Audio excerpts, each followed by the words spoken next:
ഓം സദാശിവസമാരംഭാം ശങ്കരാചാര്യമധ്യമാം അസ്മദാചാര്യപര്യന്താം വന്ദേ ഗുരുപരമ്പരാം. ഏറ്റവും ധന്യമായ ഈ വേദിയിൽ ഗുരുസ്ഥാനത്ത് എൻ്റെ മുമ്പിലിരിക്കുന്ന എല്ലാ സജ്ജനങ്ങളുടെയും പാദങ്ങളിൽ പ്രണമിച്ചുകൊണ്ട് ആശ്രമധർമ്മങ്ങൾ എന്ന വിഷയത്തെക്കുറിച്ച് ഏതാനും ചില ചിന്തകൾ പങ്കുവയ്ക്കുക മാത്രമാണ് ഈ വളരെ ചെറിയ സമയത്തിലൂടെ ഉദ്ദേശിക്കുന്നത്. ഈ വേദി ഇവിടെ ഞാൻ ആദ്യമായിട്ടാണ് മുമ്പിലിരിക്കുമ്പോൾ ആദ്യമായിട്ട് തോന്നുന്നത് മഹാകവി കാളിദാസൻ രഘുവംശത്തിൻ്റെ ആദ്യ ഭാഗത്ത് പറഞ്ഞതുപോലെ ക്വ സൂര്യപ്രഭവോ വംശ ക്വച അല്പവിഷയാമതി തിതീർഷു ദുസ്തരം മോഹാദുടുപേനാസ്മി സാഗരം എന്ന വാക്കുകളാണ്. എൻ്റെ മുമ്പിലിരിക്കുന്ന സന്യാസിവര്യന്മാർ ഭാഗവത വിഷയത്തിൽ വളരെ ഗഹനമായ ശ്രവണം കൊണ്ടും മനനം കൊണ്ടും ജ്ഞാനം നേടിയ മഹത്തുക്കൾ, അവരുടെയൊക്കെ മുമ്പിൽ ഈ മഹത്തുക്കളെ കണ്ടിട്ട് അല്പവിഷയാമതി, ഇതുകൊണ്ട് ഈ വിഷയത്തെ ഞാൻ എങ്ങനെ തരണം ചെയ്യുമെന്ന ധൈര്യക്കുറവുണ്ട്. ഒരു പൊങ്ങുതടിയാണ് എൻ്റെ കയ്യിലുള്ളത് എന്ന ഉറപ്പുമുണ്ട്. പക്ഷേ ഇത്തരത്തിലൊരു വിഷയത്തെക്കുറിച്ച് സംസാരിക്കുവാൻ എനിക്ക് അധികാരിത്വം നൽകുന്നത്, ഞാൻ ഇന്നലെ ഇവിടുത്തെ സംഘാടകരോട് പറഞ്ഞിരുന്നു, ഇവിടെ സംസാരിക്കുന്ന എല്ലാ ആചാര്യന്മാരിലും പ്രായം കൊണ്ടും അനുഭവം കൊണ്ടും ഏറ്റവും താഴെ നിൽക്കുന്ന ആളാണ് ഞാൻ. പക്ഷെ ഏറ്റവും സന്തോഷമുണ്ട്, ഒരു പുതിയ തലമുറയിൽ പെട്ട ഒരു വ്യക്തിയെ കൂടി സംപൂജ്യ സ്വാമിജി ഇത്തരത്തിലുള്ളൊരു പരിപാടിയിൽ ഉൾക്കൊള്ളിച്ചു എന്നതിൽ ഞാൻ ഇതിനൊരു അധികാരിത്വമായി സ്വയം തിരിച്ചറിയുന്നത്, ഞാൻ വളരെ കുട്ടിക്കാലം മുതലേ എൻ്റെ അച്ഛൻ്റെ അമ്മയുടെയും ഒരു ശിക്ഷണത്തില് ആശ്രമങ്ങളുമായിട്ടും ഒക്കെ വളരെ അടുത്ത ബന്ധം പുലർത്തിയിരുന്ന ഒരു വ്യക്തിയാണ്. നമ്മുടെ സനാതന സംസ്കാരത്തെ, സനാതന ജീവിത വീക്ഷണത്തെ ഇന്നത്തെ പുതിയ തലമുറയുടെ എല്ലാ സാധ്യതകളോടും, ഈ കാലത്തിന്റെ എല്ലാ സാധ്യതകളോടും, ഈ കാലത്തിന്റെ എല്ലാ പ്രശ്നങ്ങളോടും, അധ്യാത്മാനന്ദ സ്വാമിജി അവസാനിപ്പിച്ചത് അങ്ങനെയാണ്, ഈ കാലത്തിന്റെ എല്ലാ സാധ്യതകളും ഈ കാലത്തിന്റെ എല്ലാ പ്രശ്നങ്ങളോടും ഇന്നത്തെ തലമുറ എങ്ങനെ തിരിച്ചറിയുന്നു. കാരണം നിങ്ങളെപ്പോലുള്ളവർ ലോകം ഞങ്ങൾക്കൊക്കെ ജീവിക്കാൻ വിട്ടുതരുമ്പോൾ, ഈ ലോക ജീവിതത്തിന്റെ പല സങ്കീർണതകളിലൂടെയും സഞ്ചരിക്കേണ്ടി വരുമ്പോൾ, ഈ ആചാര്യന്മാരൊക്കെ ഇത്തരത്തിലുള്ള വിഷയങ്ങളിലൂടെ നമുക്ക് പകർന്നു തന്ന ജ്ഞാനം ഞങ്ങളുടെ തലമുറ എങ്ങനെ ഉൾക്കൊള്ളുന്നു, ഞങ്ങളുടെ ജീവിതത്തിന്റെ സങ്കീർണതകളെ പരിഹരിക്കുവാൻ ഭാരതത്തിന്റെ സനാതനമായ ജ്ഞാനം ഞങ്ങൾ എങ്ങനെ ഉപയോഗപ്പെടുത്തുന്നു എന്നത് തീർച്ചയായും ചിന്തിക്കേണ്ട വിഷയമാണ്. എന്നതുകൊണ്ട് ഈ ഒരു അധികാരിത്വം എനിക്ക് ഈ വിഷയം സംസാരിക്കുവാൻ ധൈര്യം തരുന്നുണ്ട്. ഇവിടെ ഈ വിഷയങ്ങളിൽ പ്രഭാഷണങ്ങൾ നടത്തുന്ന ആചാര്യന്മാരെ പോലെ ഞാൻ സാമ്പ്രദായികമായി ഭാഗവതം പഠിച്ചിട്ടുള്ള ഒരു വ്യക്തിയല്ല. ഏതൊക്കെയോ ഭാഗ്യം കൊണ്ട് പോസ്റ്റ് ഗ്രാജുവേഷന് ശേഷം ഗവേഷണ വിഷയമായിട്ട് ശ്രീമദ് ഭാഗവതത്തിലെ ധർമ്മസങ്കല്പം എന്ന വിഷയത്തിലാണ് ഞാൻ PhD ചെയ്തത്.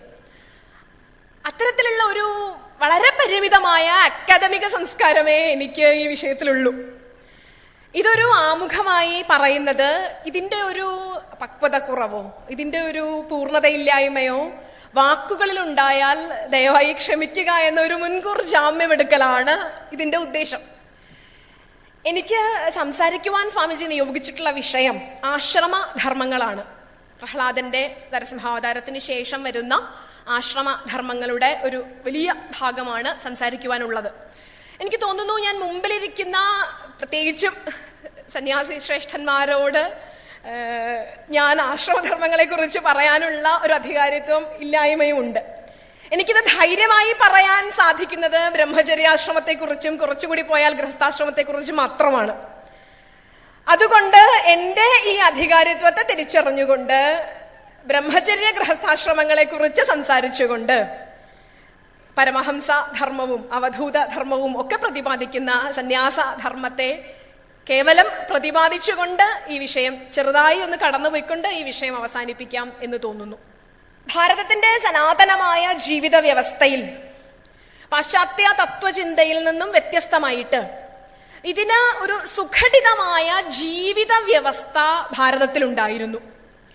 വർണ്ണ ആശ്രമ ധർമ്മങ്ങളിലൂടെ വളരെ ഗഹനമായ ആധ്യാത്മിക തത്വങ്ങൾ, വേദപ്രോക്തങ്ങളായ ഋഷിപ്രോക്തങ്ങളായ ആധ്യാത്മിക തത്വങ്ങൾ സാധാരണ ജീവിതത്തിന്റെ ഭാഗമായി മാറണം. ജീവിതവുമായി ബന്ധമില്ലാത്ത ഫിലോസഫി അല്ലായിരുന്നു ഭാരതത്തിനുണ്ടായിരുന്നത്. ജീവിതത്തിന്റെ എല്ലാ തരത്തിലുള്ള പ്രശ്നങ്ങളെയും അഭിമുഖീകരിക്കുന്നതിന് ദർശനത്തെ എങ്ങനെ പ്രയോജനപ്പെടുത്താം എന്ന് നമ്മുടെ ആചാര്യന്മാർ ചിന്തിച്ചതുകൊണ്ട് ജീവിതത്തിന്റെ സമസ്ത മേഖലകളെയും ബാധിക്കുന്ന തരത്തിൽ ആധ്യാത്മിക ചിന്തകൾ ഓതപ്രോതമായി ഇതിലൂടെ കോർക്കപ്പെട്ടിരുന്നു. അത്തരത്തിലാണ് നമ്മൾ വർണ്ണ ആശ്രമ ധർമ്മങ്ങളെ കാണേണ്ടത്. ആശ്രമധർമ്മങ്ങൾ വർണ്ണസങ്കല്പത്തോട് ചേർത്ത് വെച്ച് വായിക്കേണ്ടതാണ്. നമുക്കറിയാം, ബ്രാഹ്മണ ക്ഷത്രിയ വൈശ്യ ശൂദ്ര വിഭജനത്തിലൂടെ പുരുഷസൂക്തത്തിലൊക്കെ പറയുന്നത് പോലെ ബ്രാഹ്മണോസ്യ മുഖമാസീത് ബാഹൂരാജന്യകൃത ഉരു തദസ്യ യദ് വൈശ്യ പദ്ഭ്യാം ശൂദ്രോ അജായത. ഈ വിരാട് പുരുഷന്റെ, പ്രപഞ്ചം മുഴുവൻ നിറഞ്ഞു നിൽക്കുന്ന ഈ വിരാട് പുരുഷന്റെ പല ഭാഗങ്ങളായി 4 വർണ്ണങ്ങളെ തിരിച്ചുകൊണ്ട് അവർക്ക് പല ജോലികള്, അധ്യയനവും അധ്യാപനവും യജനവും യാചനവും ഒരു വിഭാഗത്തിന് കൊടുത്തു, കൃഷിയും വാണിജ്യവും ഗോരക്ഷയും ഒരു വിഭാഗത്തിന് കൊടുത്തു, രാജ്യസംരക്ഷണം ഒരു വിഭാഗത്തിന് കൊടുത്തു, സേവ തുടങ്ങിയ പ്രവർത്തനങ്ങൾ മറ്റൊരു വിഭാഗത്തിന് കൊടുത്തു. ഇങ്ങനെയൊക്കെ ചെയ്തതിന് പിന്നിൽ അടുത്ത ഘട്ടമായി ബ്രഹ്മചര്യ, ഗൃഹസ്ഥാശ്രമ, വാനപ്രസ്ഥ, സന്യാസാശ്രമങ്ങൾ വിധിച്ചു. ഈ ആശ്രമധർമ്മങ്ങളിലൂടെ ഒരു വ്യക്തിയുടെ ജീവിതത്തെ എങ്ങനെ പൂർണ്ണതയിൽ എത്തിക്കാമെന്ന് ചിന്തിച്ചു. ഇങ്ങനെയൊക്കെ ചെയ്തതിലൂടെ ഭാരതത്തിലെ ആചാര്യന്മാർ ഉദ്ദേശിച്ചിരുന്നത് ജീവിതത്തിന്റെ ഓരോ മേഖലകളിലും ഒരാൾ പോലും ഈ ആധ്യാത്മിക പദ്ധതിയിൽ നിന്നും, ഏത് തൊഴിൽ ചെയ്യുന്നവനാണെങ്കിലും ഏത് അവസ്ഥയിൽ ജീവിക്കുന്നവനാണെങ്കിലും, അവൻ ബാല്യപ്രായം പിന്നിട്ട വ്യക്തിയാണെങ്കിലും അവൻ വാർദ്ധക്യത്തിലേക്ക് പ്രവേശിച്ച ആളാണെങ്കിലും, ഏത് തൊഴിൽ ചെയ്യുന്നവനും ഏത് അവസ്ഥയിൽ ജീവിക്കുന്നവനും സമൂഹത്തിന്റെ വലിയൊരു യജ്ഞവേദിയിലേക്ക് തൻ്റെതായ യോഗദാനം നടത്തുവാൻ തീർച്ചയായും ധാർമ്മികമായി അവന് കർത്തവ്യമുണ്ട്. ഒരാൾ പോലും ഈ ധാർമ്മിക വ്യവസ്ഥയിൽ നിന്നും വ്യതിചലിച്ചു പോകാൻ പാടില്ല എന്ന ദൃഢമായ വിശ്വാസമാണ് ആചാര്യന്മാരെ വർണ്ണ ആശ്രമ വ്യവസ്ഥകളുടെ പേരിൽ മനുഷ്യനെ ബന്ധിക്കുവാൻ പ്രേരിപ്പിച്ചത് എന്ന് നമുക്ക് തിരിച്ചറിയാൻ സാധിക്കും. അതായത് ഇതിന് ആധ്യാത്മികമായ അർത്ഥത്തോടൊപ്പം തന്നെ വളരെ വിശാലമായ ഒരു സാമൂഹ്യ തലം കൂടിയുണ്ട്. സമൂഹത്തെ വളരെ വ്യക്തമായി വിഭജിച്ചതിനു പിന്നിൽ ഈ ഒരു ഉദ്ദേശം കൂടിയുണ്ട് എന്ന തിരിച്ചറിവിലാണ് നമ്മൾ ഈ വിഷയത്തിലേക്ക് കടക്കുന്നത്. ഈ പ്രപഞ്ച സംവിധാനം നിലനിൽക്കുന്നത്, പ്രപഞ്ചമെന്ന ഒരു വലിയ ശരീരം നിലനിൽക്കുന്നത്, ഇവിടെ പ്രവർത്തിക്കുന്ന ഓരോ വ്യക്തിയുടെയും, ഞാനും നിങ്ങളും ഉൾപ്പെടെയുള്ള ഓരോ വ്യക്തിയുടെയും പ്രവർത്തനങ്ങളിലൂടെയും നമ്മുടെ ശ്രമത്തിലൂടെയുമാണ് ഈ പ്രപഞ്ച സംവിധാനം മുന്നോട്ട് പോകുന്നത്. ധർമ്മം എന്ന വാക്കിന് വിശാലമായ അർത്ഥത്തിൽ ധാരണ എന്നുള്ള ധാതുവിൽ നിന്നാണ് നമുക്കറിയാം. നിലനിർത്തുക, to uphold, to sustain, to maintain, 3 അർത്ഥങ്ങളാണ് ഭാഷാപരമായി പറയുന്നത്. ഈ വിശ്വത്തെ ആകമാനം ധരിക്കുന്നതാണ് ധർമ്മം. ആംഗലേയ ഭാഷയില് ലോ, എത്തിക്സ്, മൊറാലിറ്റി അങ്ങനെ ധാരാളം അർത്ഥം പറയുന്നുണ്ട്. പക്ഷേ ഭാരതത്തിന്റെ ധർമ്മം എന്ന സങ്കല്പത്തെ പാശ്ചാത്യ ഭാഷയുടെ സങ്കുചിതത്വത്തിലേക്ക് നമുക്ക് ചുരുക്കാൻ സാധിക്കില്ല. ഈ ലോയും ഈ എത്തിക്സും ഈ മൊറാലിറ്റിയും ഒരു വസ്തുവിന്റെ സത്തയും ഒക്കെ കൂടി ഉൾക്കൊള്ളുന്ന വിശാലമായ അർത്ഥത്തിലാണ് നാം ധർമ്മം എന്ന വാക്കിനെ എടുക്കേണ്ടത്. അതായത് ധർമ്മം എന്നാൽ ഈ ധർമ്മേ വിശ്വസ്യ ജഗത പ്രതിഷ്ഠ എന്ന് പറയുന്നത് പോലെ ഈ വിശ്വത്തിന്റെ മുഴുവൻ നിലനിൽപ്പ് ധർമ്മം എന്ന ആധാരത്തിലാണ്. ഭാരതത്തിലെത്തിയ വിദേശ ചിന്തകയായ ആനി ബെസന്റ് ധർമ്മം എന്ന വാക്കിന് നമ്മുടെ ശാസ്ത്രകാരന്മാരുടെ നിർവചനങ്ങളുണ്ട്. അതല്ലാതെ ആനി ബെസന്റ് ധർമ്മത്തെ പറ്റി ഒരിക്കൽ അവരുടെ പ്രഭാഷണത്തിൽ പറഞ്ഞത് Dharma that is India's word to the world എന്നായിരുന്നു.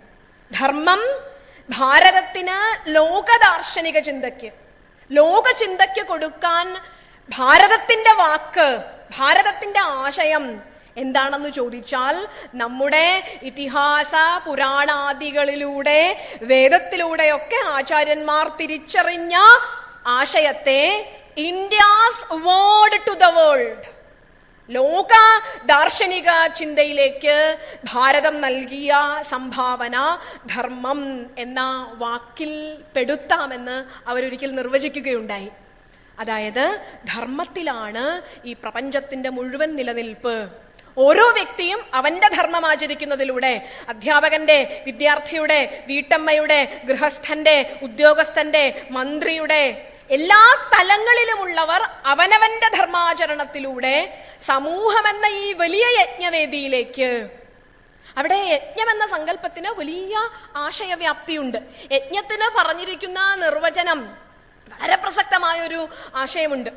സംഗതികരണം എന്നൊരു വാക്ക് യജ്ഞശബ്ദത്തിന് അർത്ഥമായി ഉപയോഗിച്ചിട്ടുണ്ട് നമ്മുടെ വ്യാകരണാചാര്യന്മാർ. യജ്ഞം എന്നാൽ സംഗതികരണമാണ്.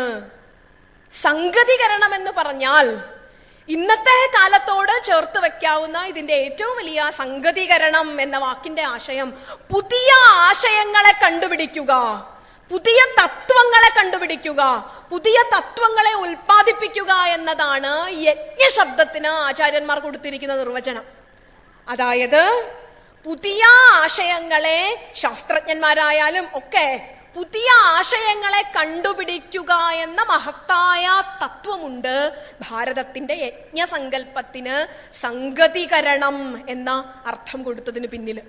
അപ്പോ ഈ ലോകമാകുന്ന യജ്ഞവേദിയിലേക്ക് ഓരോരുത്തരും അവനവന്റെ ധർമ്മം ആചരിച്ചുകൊണ്ട് നിസ്വാർത്ഥമായി പ്രവർത്തിച്ചാൽ മാത്രമേ ഈ പ്രപഞ്ച സംവിധാനം മുന്നോട്ട് പോവുകയുള്ളൂ.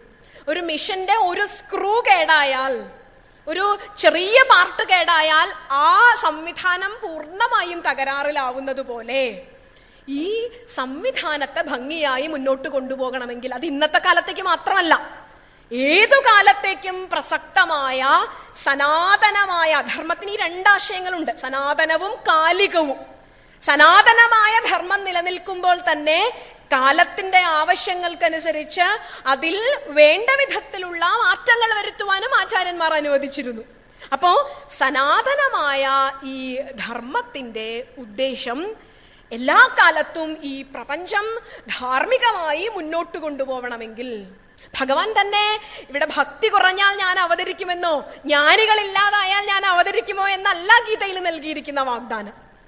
ധർമ്മത്തിനു ഗ്ലാനി സംഭവിക്കുമ്പോൾ, ലോകജനത ധാർമ്മികമായി അധപ്പതിക്കുമ്പോൾ, ധാർമ്മികമായി മൂല്യശോഷണം സംഭവിക്കുമ്പോൾ ആത്മാനം സൃജാമ്യഹം, ഇതിലൂടെ ധർമ്മത്തിൽ ഈ പ്രപഞ്ചം പ്രതിഷ്ഠിതമായിരിക്കുന്നു എന്ന തത്വം തിരിച്ചറിയാൻ സാധിക്കും. ഇവിടെ ആശ്രമധർമ്മങ്ങളിലൂടെ, സാമാന്യമായി പറഞ്ഞാൽ ഇവിടെയൊക്കെ ആശ്രമത്തിന് അവസ്ഥ എന്ന് എടുക്കാൻ തോന്നുന്നു അർത്ഥം. ആചാര്യന്മാരുണ്ടെങ്കിൽ തിരുത്തി തരിക.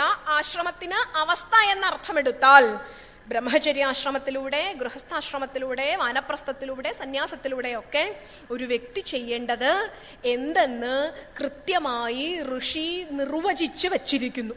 ശ്രീമദ് ഭാഗവതവും വിശാലമായ വ്യാസകലയുടെ ദാർശനിക പ്രതിഭയേറ്റ ഓരോ വാക്കുകളിലൂടെയും, വ്യാസന്റെ കലാനൈപുണ്യത്തിന്റെ, വ്യാസന്റെ ഭാവനാ സൃഷ്ടിയുടെ, വ്യാസമഹർഷിയുടെ അത്ഭുതകരമായ പദവിന്യാസ ചാതുരിയുടെ ഒരു രസക്കൂട്ടേറ്റ് പുളകിതയായ വാക്കുകളും ആശയങ്ങളുമാണ് ഭാഗവതത്തിലും പുരാണങ്ങളിലും നമ്മൾ കാണുന്നത്. ശ്രീമദ് ഭാഗവതകാരൻ വേദവ്യാസൻ തന്നെയാണോ എന്നൊക്കെയുള്ള അക്കാദമിക ചർച്ചകൾ ഒരിടത്ത് നടക്കുമ്പോഴും, 13-ാം നൂറ്റാണ്ടിൽ വരെ കാലം പറയുന്നുണ്ട് ഭാഗവതത്തിന്, നടക്കുമ്പോഴും മഹാഭാരതം എന്ന ഭാരതത്തിന്റെ ഇതിഹാസത്തിൽ നിന്നും ആശയം സ്വീകരിച്ച് രചിക്കപ്പെട്ടിട്ടുള്ള കൃതിയായതുകൊണ്ട് സ്വാഭാവികമായും ഇതിന്റെ കർത്തൃത്വവും വ്യാസപ്രതിഭയിലേക്ക് തന്നെ ആരോപിക്കപ്പെടുന്നു. അങ്ങനെ വ്യാസഭഗവാന്റെ ആശയപ്രപഞ്ചത്തിൽ വിരിഞ്ഞ ബ്രഹ്മചാരി, ഗൃഹസ്ഥാശ്രമ, വാനപ്രസ്ഥ, സന്യാസ ചര്യകളിലൂടെയാണ് ഈ അധ്യായങ്ങൾ കടന്നു പോകുന്നത്. ബ്രഹ്മചര്യാശ്രമത്തെക്കുറിച്ച് സപ്തമസ്കന്ധത്തിലെ 12-ാം അധ്യായത്തിലാണ് പ്രപഞ്ചനം ആചാര്യൻ തുടങ്ങുന്നത്. ബ്രഹ്മചാരി ഗുരുകുലേ വസൻ ദാന്തോ ഗുരോർഹിതമാചരൻ ദാസവൻ നീചോ ഗുരോ സുദൃഢ സൗഹൃദ എന്ന് തുടങ്ങുന്ന ആശയം.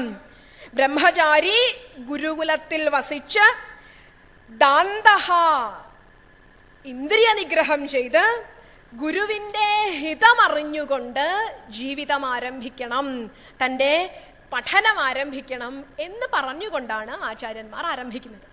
ഭാരതത്തിന്റെ സനാതനമായ വിദ്യാഭ്യാസ വ്യവസ്ഥ ഇങ്ങനെയായിരുന്നു. തൈത്തിരീയ ഉപനിഷത്തില് വളരെ ഭംഗിയായി ഭാരതത്തിന്റെ വിദ്യാഭ്യാസ സമ്പ്രദായത്തെ ഇന്നും ആധുനിക വിദ്യാഭ്യാസ ചിന്തകർ പോലും അത്ഭുതപ്പെടുന്ന രീതിയിൽ അപനിർമ്മാണം ചെയ്ത് ഡീകൺസ്ട്രക്ട് ചെയ്ത് വെച്ചിട്ടുണ്ട്. വിദ്യാഭ്യാസത്തിന് 4 ഘടകങ്ങളുണ്ട് എന്ന് ഉപനിഷത്ത് സിദ്ധാന്തിക്കുന്നു. അഥാ ആദിവിദ്യം, ആചാര്യ പൂർവപക്ഷം, അന്തേവാസി ഉത്തരപക്ഷം. 4 ഘടകങ്ങളിൽ ആചാര്യൻ ഒരു ഘടകം, അന്തേവാസി അടുത്ത ഘടകം, പ്രവചനം, ആചാര്യനും വിദ്യാർത്ഥിയും തമ്മിൽ നടക്കുന്ന പ്രവചനത്തിലൂടെ, ചർച്ചയിലൂടെ മുന്നോട്ട് പോകുന്ന വിദ്യാഭ്യാസം എന്ന പ്രക്രിയ, അതായത് എഡ്യൂക്കേഷന്റെ ടെക്നിക്സ് അടുത്ത ഘട്ടം. 4-ാമത്തെ ഘട്ടം ഇതിലൂടെ ശിഷ്യൻ സ്വായത്തമാക്കുന്ന അറിവ്. ആചാര്യൻ, അന്തേവാസി, പ്രവചനം, വിദ്യ, സന്ധാനം, സന്ധി, അങ്ങനെയാണ് പ്രവചനത്തിനും വിദ്യയ്ക്കും പറഞ്ഞിരിക്കുന്നത്. അങ്ങനെ 4 ഘടകങ്ങളിലൂടെ വേണം വിദ്യാഭ്യാസം പുരോഗമിക്കാൻ. ആചാര്യനും വിദ്യാർത്ഥിയും തമ്മിൽ നടക്കുന്ന ആശയപരമായ ചർച്ചയിലൂടെ വിദ്യാഭ്യാസം പുരോഗമിക്കണം.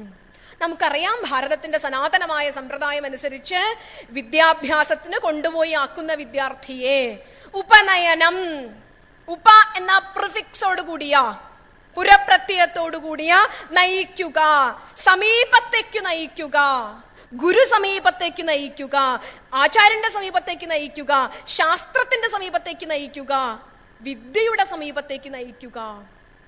ഉപനയനം ഇതിലൂടെ കേവലം ഒരു സാമ്പ്രദായികമായ ചടങ്ങ്, യജ്ഞോപവീതം ധരിക്കുക എന്ന സാമ്പ്രദായികമായ ഒരു ചടങ്ങ് മാത്രമായിരുന്നില്ലെന്നും ആചാര്യന്റെ സമീപത്തേക്ക്, ഗുരു സമീപത്തേക്ക് ശിഷ്യനെ കൊണ്ടാക്കി കൊടുക്കുന്ന, ഗുരു ശിഷ്യന്റെ ആധ്യാത്മിക പിതാവാണ്. അങ്ങനെ പിതൃസമീപത്തേക്ക്, ഗുരു സമീപത്തേക്ക് കൊണ്ടാക്കി കൊടുക്കുന്ന ഒരു പ്രക്രിയയായിരുന്നു ഉപനയനം എന്നും നമുക്ക് മനസ്സിലാക്കാൻ സാധിക്കും. ഇതാണ് വിദ്യാഭ്യാസ പ്രക്രിയയിലെ ആദ്യ ഘട്ടം. അവിടെ നിന്നും ആരംഭിക്കുന്നു ബ്രഹ്മചാരിയുടെ വിദ്യാഭ്യാസ ജീവിതം. ഗുരുകുലേ വസൻ ദാന്തഃ. എത്ര ഉന്നതമായ ഭൗതിക സൗകര്യങ്ങളുള്ള ആളായാലും, രാജകുടുംബാംഗമായാലും ഒക്കെ, ഭഗവാനും സുദാമാവും കൂടി വിദ്യാഭ്യാസം ചെയ്ത കഥ നമുക്കറിയാം. എല്ലാ സൗകര്യങ്ങളുള്ള ആളായാലും ഭിക്ഷാന്നം, ഭാഗവത്തിൽ ഇനിയുള്ള ഭാഗത്ത് പറയുന്നുണ്ട്, ഭിക്ഷാന്നം കഴിച്ചുകൊണ്ട്, ഗുരു സേവ ചെയ്തുകൊണ്ട് ഗുരുഗൃഹത്തിൽ വസിക്കുക. ഇതിലൂടെ ജീവിതത്തിന്റെ സമസ്ത സാധ്യതകളെ കുറിച്ചും അടുത്ത കാലത്ത് വിദ്യാഭ്യാസ ചിന്തകരായ 2 പേർ എഴുതിയ താങ്ങാവുന്ന വിദ്യാഭ്യാസം എന്ന ഒരു പുസ്തകം വായിക്കാനിടയായി. താങ്ങാവുന്ന വിദ്യാഭ്യാസവും താങ്ങാവുന്ന വിദ്യാഭ്യാസവും. വിദ്യാഭ്യാസം ചെലവ് കൂടിയ കാലത്ത് നമുക്ക് താങ്ങാവുന്ന വിദ്യാഭ്യാസം എന്ന് അർത്ഥം എടുക്കാം, നമുക്ക് ആവുന്ന വിദ്യാഭ്യാസം എന്നും അർത്ഥം എടുക്കാം. അതായത് വിദ്യാഭ്യാസത്തോടൊപ്പം ജീവിതശാസ്ത്രം കൂടി നമ്മൾ പഠിക്കുന്നു. വിദ്യാഭ്യാസം കഴിഞ്ഞ് പുറത്തു വരുന്ന ഒരു വിദ്യാർത്ഥി, നമ്മൾ ആധുനിക കാലത്ത് നേരിട്ട് കൊണ്ടിരിക്കുന്ന ഏറ്റവും വലിയ പ്രശ്നങ്ങളിൽ ഒന്നും അതുതന്നെയാണ്. വിദ്യാഭ്യാസം കഴിഞ്ഞ് സമഗ്രമായ ഒരു ജീവിത വീക്ഷണം ഉണ്ടാകണമെന്ന ലക്ഷ്യത്തോടെ വിഭാവനം ചെയ്യുന്ന ഈ പദ്ധതിയിലൂടെ പുറത്തു വരുന്ന ഒരു വിദ്യാർത്ഥി നമ്മളിന്ന് കാണുന്നുണ്ട് ജീവിതത്തിന്റെ സങ്കീർണമായ പല പ്രശ്നങ്ങൾക്ക് മുമ്പിലും അതിനെ അഭിമുഖീകരിക്കാൻ സാധിക്കാതെ തകർന്നു പോകുന്ന വിദ്യാർത്ഥി സമൂഹമാണ്. ഇവരാണ് നാളെ ഗൃഹസ്ഥാശ്രമത്തിലേക്ക്, നാളെ ഈ ലോകത്തിന്റെ മുഴുവനും രാജ്യത്തിന്റെ മുഴുവനും ഉത്തരവാദിത്തം ഏറ്റെടുക്കുന്ന തലത്തിലേക്ക് വരുമ്പോ ജീവിതത്തിന്റെ പ്രശ്നങ്ങളെ അഭിമുഖീകരിക്കാനുള്ള മാനസിക പരിപക്വത നേടാതെ ഏത് തൊഴിലും, ഞാൻ ചെയ്യുന്നത് കൽപ്പണിയായാലും മറ്റ് ഏത് തൊഴിലായാലും ഈ തൊഴിലിന്റെ സാധ്യതകളെ തിരിച്ചറിയാതെ വരുന്ന ഒരു വിദ്യാർത്ഥി സമൂഹത്തെ നമ്മൾ കാണുന്നുണ്ട്. ഇവിടെ ഗുരുകുലവാസം ഒരു സമഗ്ര പദ്ധതിയാണ്. ജീവിതത്തിന്റെ എല്ലാ സാധ്യതകളെ കുറിച്ചും അവനെ തിരിച്ചറിയിപ്പിക്കുന്ന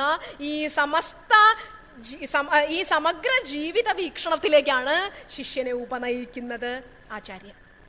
ഇവിടെ ഉപനിഷത്തുകളിലെ ഏറ്റവും പ്രസിദ്ധമായ ഗുരു ശിഷ്യന്മാർ വിദ്യാഭ്യാസം ചെയ്യുന്നതിന് മുൻപ് ഉപനിഷത്ത് ശാന്തി പാഠം ഉച്ചരിക്കുന്ന ഈ ഒരു ശാന്തി പാഠത്തിലൂടെ തന്നെ ഭാരതത്തിന്റെ വിദ്യാഭ്യാസ ലക്ഷ്യം എന്തായിരുന്നു എന്ന് നമുക്ക് തിരിച്ചറിയാം.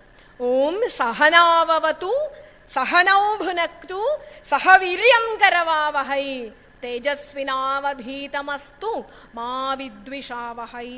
സഹനൗ അവതു, ഞാനും നീയും ചേർന്ന് അഭ്യസിക്കുന്ന ഈ വിദ്യ നമ്മെ രണ്ടുപേരെയും രക്ഷിക്കട്ടെ. വിദ്യയുടെ ആത്യന്തികമായ ലക്ഷ്യം രക്ഷ എന്നതാണ്. വൈദ്യശാസ്ത്രത്തെ കുറിച്ചുള്ള അറിവാണ് ഒരു രാജ്യത്തെ ആരോഗ്യകരമായി നിലനിർത്തുന്നത്. ആയുധത്തെ കുറിച്ചുള്ള വിദ്യയാണ് ഒരു രാജ്യത്ത് ജീവിക്കുന്ന ആളുകളെ സുരക്ഷിതമായി ജീവിപ്പിക്കുന്നത്. അതായത് അറിവാണ് ഒരു വ്യക്തിയെ ധൈര്യപൂർവം പുലരുവാൻ അനുവദിക്കുന്നത്. ഈ പുലരൽ പല മേഖലകളിൽ ഒരു രാജ്യം സ്വായത്തമാക്കിയ അറിവ് നമ്മെ രണ്ടുപേരെയും രക്ഷിക്കട്ടെ. മറ്റാരും തരുന്ന ഉറപ്പ് പോലെയല്ല. ഭൗതികമായ എന്തെങ്കിലുമൊക്കെ കാര്യം പഠിച്ച് ഇത് നിന്നെ സുഖമായി ജീവിക്കാൻ അനുവദിക്കുമെന്നല്ല എന്നുള്ള ഉറപ്പല്ല നമുക്ക് ഋഷി തരുന്നത്. അറിവ് നിന്നെ രക്ഷിക്കട്ടെ. അതിന് ധാരാളം ഉദാഹരണങ്ങൾ നമുക്ക് കാണിച്ചു തന്നിട്ടുണ്ട്. ഭൗതികമായ എല്ലാ സമൃദ്ധിയും നൽകാമെന്ന് പറഞ്ഞിട്ടും, എല്ലാ സുഖസമൃദ്ധിയും നൽകാമെന്ന് പറഞ്ഞിട്ടും എനിക്ക് അറിവ് മാത്രം മതിയെന്ന ഭാരതീയ യുവത്വത്തിന്റെ പ്രതീകമായ നചികേതസിനെ പോലുള്ളവരും ഒക്കെ ഉപനിഷത്ത് ദൃഷ്ടാന്തങ്ങളിൽ ശോഭയോടുകൂടെ നിൽക്കുന്ന വ്യക്തിത്വങ്ങളായി നമുക്ക് കാണാം. അപ്പൊ സഹനൗ അവതു, നാം അധ്യയനം ചെയ്ത വിദ്യ രക്ഷിക്കട്ടെ. നാം അധ്യയനം ചെയ്ത വിദ്യ നമ്മെ രണ്ടുപേരെയും പുലർത്തട്ടെ.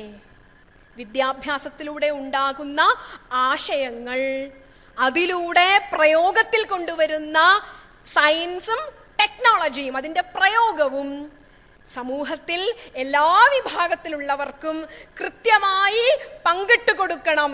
എല്ലാ വിഭാഗങ്ങളിലേക്കും കൃത്യമായി എത്തിച്ചു കൊടുക്കണം. അങ്ങനെ അറിവിലൂടെ ഈ രാഷ്ട്രം സമ്പന്നമാകട്ടെ. അറിവിലൂടെ ഈ രാഷ്ട്രം സമ്പദ് സമൃദ്ധിയിലേക്ക് ഉയരട്ടെ. ആലോചിക്കൂ, എല്ലാ ശാസ്ത്ര സാങ്കേതിക പുരോഗതിക്കും പിന്നിലുള്ള അറിവ് അതൊരു രാഷ്ട്രത്തെ സമൃദ്ധിയിലേക്ക് ഉയർത്തട്ടെ.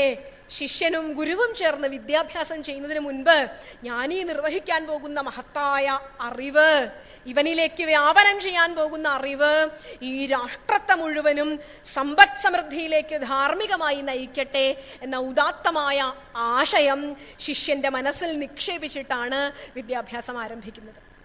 അറിവ് നമ്മെ രണ്ടുപേരെയും മുന്നോട്ട് നയിക്കട്ടെ. സഹവീര്യം കരവാവഹൈ.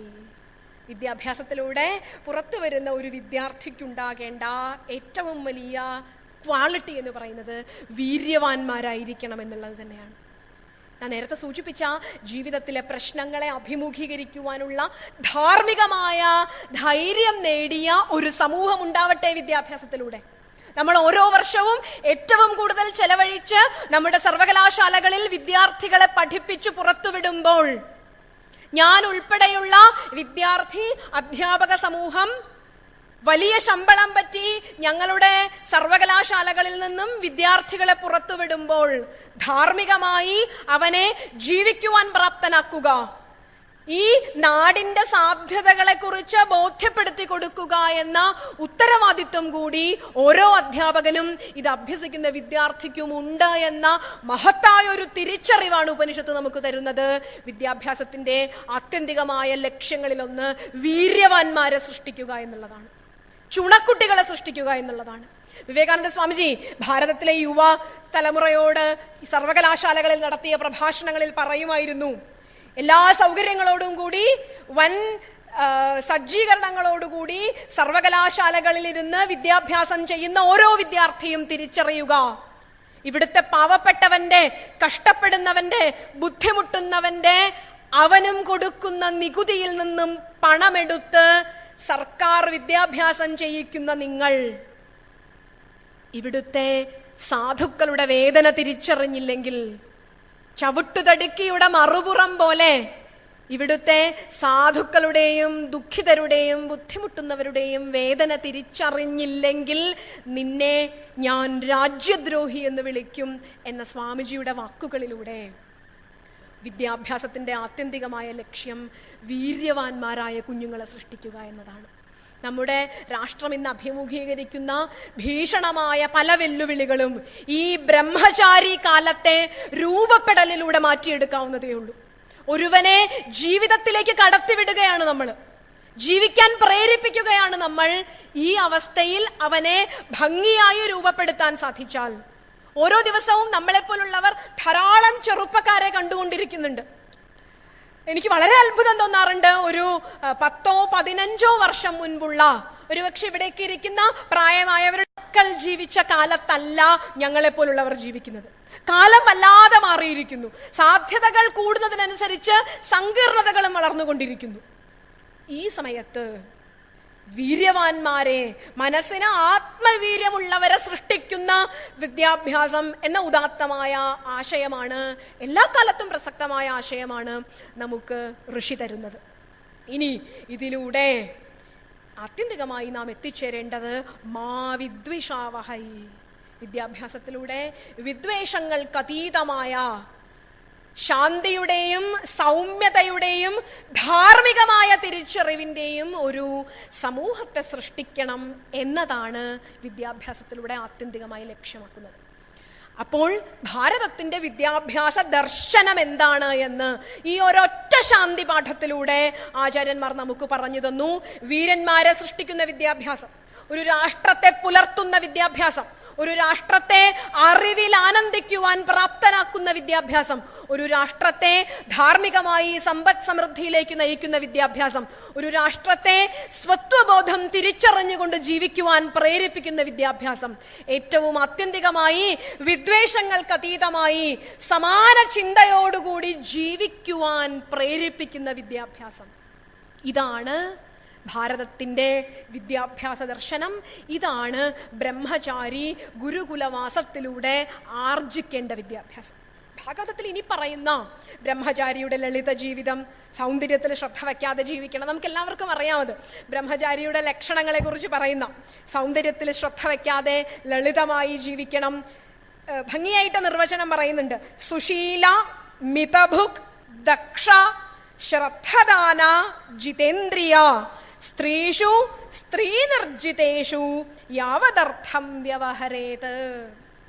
ബ്രഹ്മചാരി സുശീലനായിരിക്കണം, സൗമ്യമായ ശീലങ്ങളോടുകൂടിയവനായിരിക്കണം, മിതഭുക്കായിരിക്കണം. എനിക്ക് കഴിഞ്ഞ ദിവസം നടന്നൊരു സംഭവം ഓർമ്മ വന്നു. ഒരു ബസ്സിൽ കയറിയപ്പോൾ നമുക്ക് എല്ലാവർക്കും വളരെ കൗതുകമാണ്. കൊച്ചു കുട്ടികളെ കണ്ടാൽ വലിയ ബാഗൊക്കെ പിടിച്ച് ബസ്സിൽ നിൽക്കുകയാണ്. അപ്പം എൻ്റെ അടുത്ത് സീറ്റ് ഉണ്ടായിരുന്നു. ഞാൻ ഇവിടെ ഇരുന്നോളൂ എന്ന് പറഞ്ഞ് അടുത്ത് പിടിച്ചിരുത്തി. ഒരു സുശീലതയോ സൗമ്യതയോ ഇല്ല. ഒരു വലിയ സോഡാക്കുപ്പി ഗ്ലാസ് ഒക്കെ വെച്ചിട്ട് എന്തോ വലിയ കാര്യം ചെയ്യാൻ പോണ മട്ടിലാണ് ഈ ബാഗ് ഭാരം തൂക്കി ഇവൻ അടുത്ത് വന്നിരുന്നത്. എന്തായാലും ഞാൻ പിടിച്ചതോ ഇരുത്തിയതോ താല്പര്യപ്പെട്ടിട്ടില്ല എന്നുള്ള ഭാവത്തിൽ എന്നെ ഒരു രൂക്ഷമായിട്ട് നോക്കി. ഞാൻ ചോദിച്ചു, മോനെ എവിടെ പോവാണ് എന്ന് ഒരു കുട്ടിയോടുള്ള കൗതുകത്തിൽ ചോദിച്ചു. കണ്ടാ മനസ്സിലാവില്ലേ എവിടേക്കാ പോണേന്ന്? ഈ ബാഗ് കൊണ്ടിട്ടായിരിക്കും. എനിക്ക് മനസ്സിലായി എന്നുള്ള രീതിയിൽ ഒന്നും മിണ്ടിയില്ല. അപ്പൊ ഞാൻ ഒന്നുകൂടെ കൊണ്ട് അവനെ ഒരു സ്നേഹത്തോടെ ഒന്ന് ചിരിച്ചു. ഞാനൊന്ന് ഒബാമയെ കാണാൻ പോവാ, എന്താ നിങ്ങൾക്ക് വല്ല ബുദ്ധിമുട്ടുണ്ടോ എന്ന് ചോദിച്ചു. എനിക്ക് അത്ഭുതം തോന്നി. ഇത്ര നിഷ്കളങ്കരായ ഒരു കുട്ടിയിൽ നിന്നും ഈ വലിയ വർത്തമാനങ്ങൾ കേട്ടപ്പോൾ വളരെ അത്ഭുതത്തോടു കൂടിയിട്ട് ഈ വാക്കിനെ കണ്ടുപോയി. കാരണം നമ്മുടെ കുട്ടികൾ ഇന്ന് പലപ്പോഴും കണ്ടു പഠിച്ചുകൊണ്ടിരിക്കുന്നത് ഈ സുശീലത്തിന് വേണ്ടിയിട്ടുള്ള കാര്യങ്ങളല്ല. പലപ്പോഴും അവരെ സ്വാധീനിക്കുന്നത് അച്ഛനെയോ അമ്മയെയോ കഥ പറഞ്ഞുറക്കിയ അല്ലെങ്കിൽ കഥ പറഞ്ഞ് ഭാവനാ പ്രപഞ്ചത്തിലേക്ക് ഉണർത്തിയ മുത്തശ്ശിയേക്കാളോ അവനെ സ്വാധീനിച്ചു കൊണ്ടിരിക്കുന്നത് അവന്റെ മുമ്പിലുള്ള മാധ്യമങ്ങളും അവൻ കാണുന്ന ചിത്രങ്ങളുമാണ്. വളരെ പെട്ടെന്ന് മനസ്സിലേക്ക് പതിയുന്ന, എനിക്ക് എപ്പോഴും അഭിമാനത്തോടെ ഓർക്കാൻ സാധിക്കും, അച്ഛൻ കുട്ടിക്കാലത്ത് ഹിന്ദുധർമ്മ മതപാഠശാലകളിലൂടെയാണ് ഞാൻ വളർന്നു വന്നത്. അപ്പോ അറിയാതെ ചൊല്ലിയ ഒരു ഗീതാസാരം എന്ന് പറഞ്ഞിട്ട്, എനിക്ക് ഓർമ്മ വെച്ചപ്പോ മുതൽ ഇങ്ങനെ എന്നും അച്ഛന്റെ കൂടെ ഗീത ചൊല്ലി ഒരു 6-7 വയസ്സായപ്പോ കാണാതെ പഠിച്ചു, അർത്ഥമൊന്നും അറിയില്ലായിരുന്നു. പക്ഷെ അപ്പോ എന്നും സന്ധ്യയ്ക്ക് ചൊല്ലിയിരുന്ന ഗീതാസാരം ചേലില മൗലിയിൽ പീലി ചാർത്തി എല്ലാവർക്കും അറിയാമായിരിക്കാം. എൻ്റെ ഒരു കുട്ടിക്കാലത്തെ കൗതുകത്തിൽ എൻ്റെ മനസ്സിൽ ഉറച്ചിരുന്ന ഒരു വിശ്വാസമായിരുന്നു. അതിന്റെ അവസാന ഭാഗം പറയുന്നുണ്ട്, ഗീതാപാഠം ചൊല്ലി കേട്ടുവെന്നാൽ ബോധമുണ്ടായിടും വൃക്ഷങ്ങൾക്കും. അപ്പൊ ഞാൻ അന്ന് ഒരു 5-6 വയസ്സ് ഉണ്ടായിരുന്ന ഒരു ബാല്യത്തിൽ ഞാൻ ഉറച്ചു വിശ്വസിച്ചിരുന്നത്, മുത്തശ്ശി പറഞ്ഞു തന്ന പോലെ കുട്ടി സന്ധ്യയ്ക്ക് വീട്ടിലിരുന്ന് ഗീത ചൊല്ലിയ അപ്പുറത്തുപ്പുറത്തുള്ള വൃക്ഷങ്ങളും അപ്പുറത്തുപ്പുറത്തുള്ള ചെടികളും പക്ഷികളും ഒക്കെ കുട്ടി ഗീത ചൊല്ലണ്ടോ എന്നറിയാൻ വേണ്ടി ഇവിടെ ഒക്കെ ഇങ്ങനെ കണ്ണ് തുറന്നു നിൽക്കും. മനസ്സിലറിയാതെ ദൃഢമായി തീർന്ന ഒരു സംസ്കാരം. ഈ ചെടിയും ഈ വൃക്ഷവും ഈ മാവും ഞാൻ ഗീത ചൊല്ലുന്നത് കേട്ട് വളർന്നതാണ്. അപ്പൊ അതിനും കേൾക്കാൻ സാധിക്കും. എൻ്റെ ഒരു സഹോദര സ്ഥാനത്ത് ഈ മാവിനും, ഈ മധുസൂദനൻ നായരുടെ ഗാന്ധർവം എന്ന കവിതയുടെ ആദ്യ ഭാഗത്ത് പറയുന്നുണ്ട്, ഇത്രമേൽ നിർമ്മലം ലോകം മിത്രമല്ലോ സമസ്തവും തരുപക്ഷി മൃഗാകീർണം ലോകമൊറ്റത്തപോവനം എന്ന്.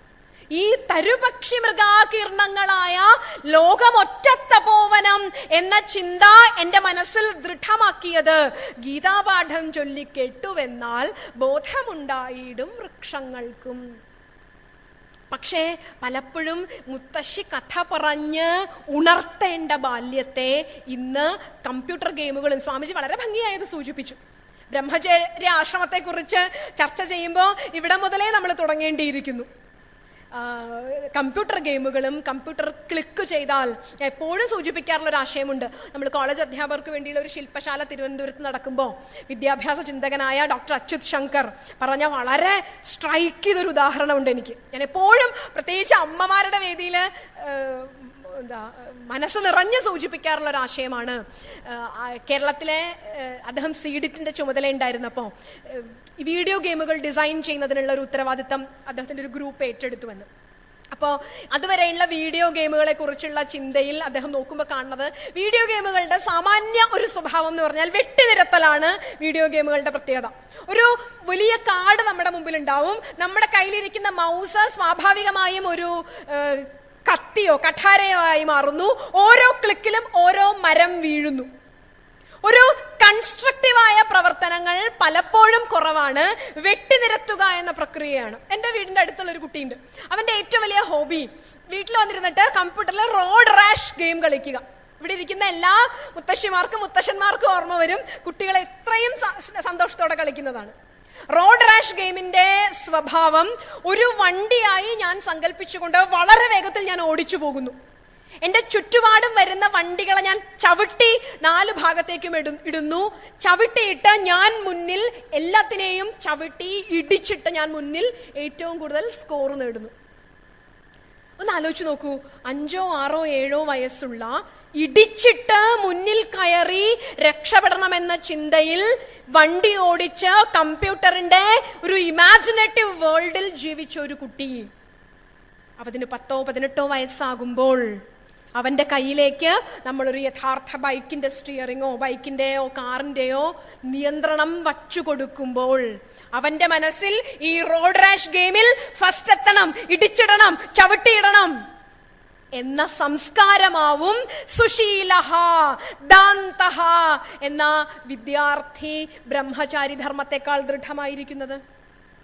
പക്ഷേ കമ്പ്യൂട്ടർ ഗെയിമിൽ സ്ക്രീനിൽ തെളിഞ്ഞ വികാരമില്ലാത്ത ജീവിതങ്ങളായിരിക്കില്ല ഒരു റോഡിൽ അവന്റെ മുമ്പിൽ വരുന്നത്.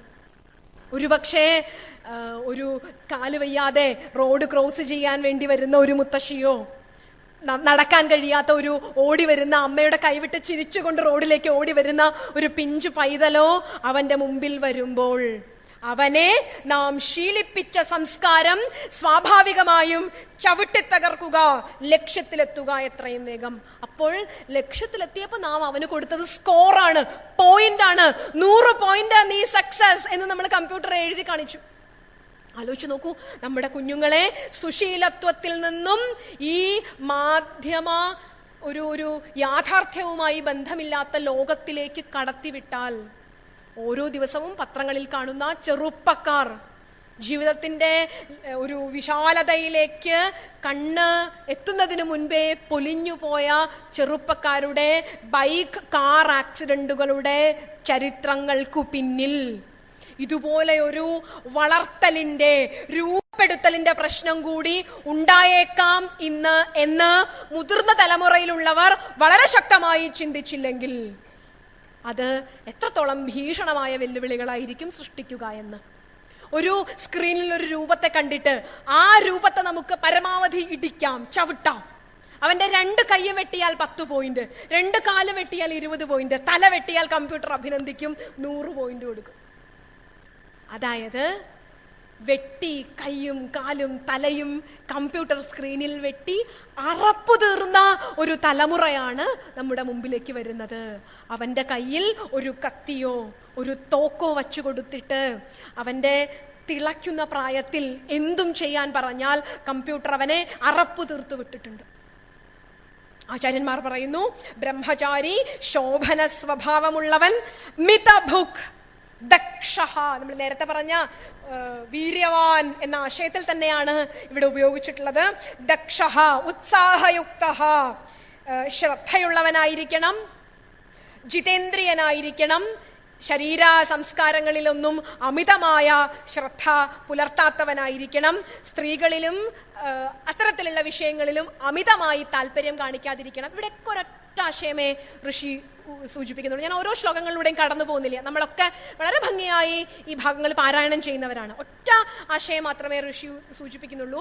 വിദ്യാഭ്യാസത്തിൽ നിന്നും അഥവാ ഏറ്റവും ഉദാത്തമായ തലത്തിൽ ഏറ്റവും ഉന്നതമായ അറിവിൽ നിന്നും അവന്റെ ശ്രദ്ധയെ വ്യതിചലിക്കുന്ന ഒന്നിലും, സ്വാമിജി സൂചിപ്പിച്ച മൊബൈൽ ഫോൺ ഉൾപ്പെടെ ഇന്റർനെറ്റ് ഉൾപ്പെടെ ഒന്നിലും.